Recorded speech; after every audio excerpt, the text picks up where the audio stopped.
After being notified that NASA needs to find a new location for a research facility for a foreign microbe, we've spent the last 8 weeks researching 4 different cities across the country.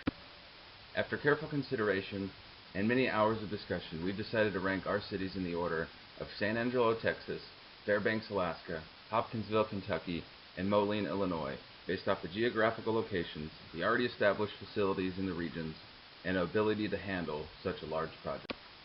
San Angelo, Texas ranked number 1 due to its location as a major regional trade hub in central West Texas.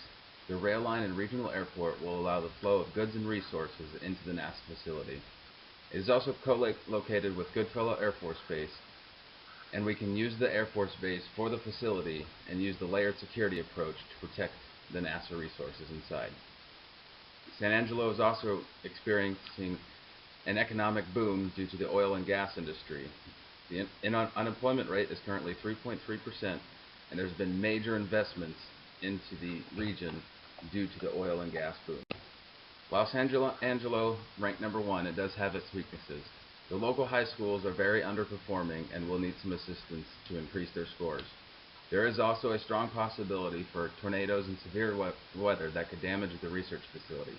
There have been 27 tornadoes in the region since 1950.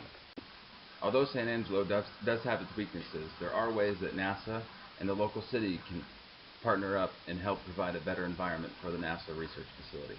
Internships and grants between NASA and local schools will not only help improve their test scores, but help make students more successful after high school. The building must be built to withstand severe weather to protect not only the researchers, but the microbe inside the facility. Due to the possible drought conditions, xeriscaping outside of the building, and building the research facility in a sustainable way will help limit the environmental impact of the NASA research facility. Fairbanks, Alaska ranks second of the communities for NASA's new research facility because although it has many strengths, there are some concerning weaknesses as well. The amount of natural daylight and nighttime throughout the year that Fairbanks has is something no other community can offer.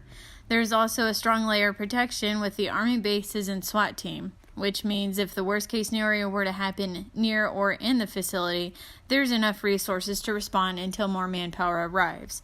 The researchers relocating will also be able to go skiing or kayaking, visit any of the 13 museums, or one of the 3 art galleries in Fairbanks.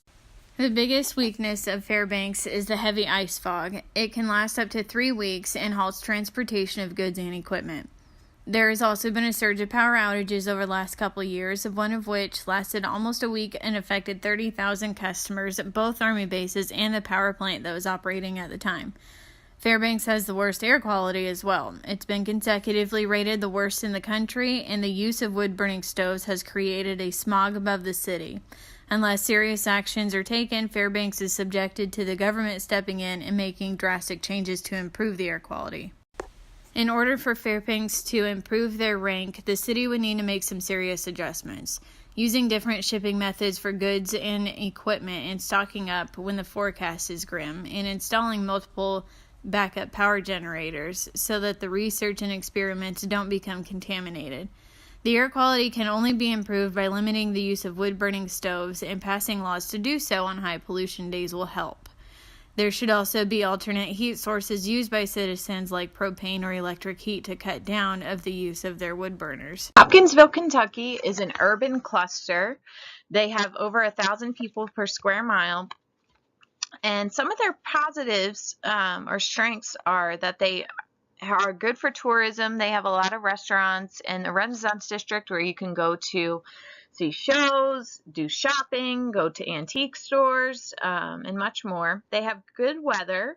Their average annual temperature is 58 degrees. Their air quality is good for sensitive groups. They have clean water, and they are a strong manufacturing city with only 5% unemployment that has been going down. Hopkinsville, Kentucky has weaknesses. Some of these are their transportation system. Their buses do not go out into the rural areas of the county. They don't have a railroad. They also had a hepatitis A outbreak. There were 448 cases in Kentucky as there were hepatitis was an outbreak in other counties as well. Usually there are about 20 cases a year. And then the big concern is the historical tornadoes. They have tornadoes that have led to, injuries, fatalities, and lots of property damage.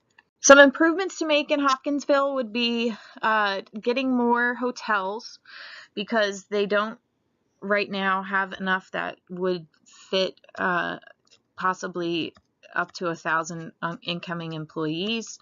Higher vaccination rates, funding. They have low taxes for the people of Hopkinsville, and this affects the police and the fire department and things of that sort that would be needed. And their transportation is obviously an issue. Coming in at number 4 on the community ranking is Moline, Illinois. Some of its strengths include its location. It is an urban city and is surrounded by the Quad Cities. It is only a few hours away from Chicago, Illinois. It has a mass public transit system, Uber, and is connected to major highways.